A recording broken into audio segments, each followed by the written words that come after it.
E está pronto a nossa guirlanda nesta transformação natalina, neste especial de Natal para alguém muito especial. Você viu tudo do lixo, com exceção do guardanapo, pedraria já reutilizável, a fita, o papelão. Ai, quantas reciclagens! Mas tudo para mostrar que vale a pena você decorar neste Natal, reusando, reciclando para reduzir o lixo no mundo. E a você, Glorinha, minha Glória Vicente, minha mana mineirinha, este recadinho para você.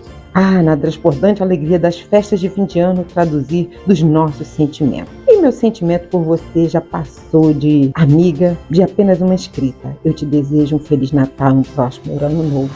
Porque afinal, a vida é um canto eterno de beleza. Os homens que complicam a vida, né? Dificultando a existência, achando que tudo é deles, que pode todas as coisas. E é isso, meu amor. Estamos aqui para reduzir o lixo no mundo. Olha quantas ideias, né?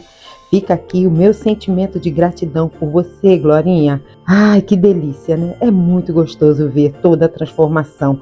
E cuidando da nossa casa, decorando com simplicidade, sustentabilidade. E eu tô aqui para isso. E Paulinho tá junto, né? São muitas histórias. Ai, obrigada, Glorinha, porque você me faz assim, ó, feliz, sorridente. Ai, que Jesus maravilhoso que me trouxe até você. Obrigada a todos os inscritos. E aí tá um spoiler. Um vaso que eu dei também para uma queridona. E aqui muitas playlists. Playlist de Natal, playlist do Paulinho e também playlist motivacional para você continuar se movendo.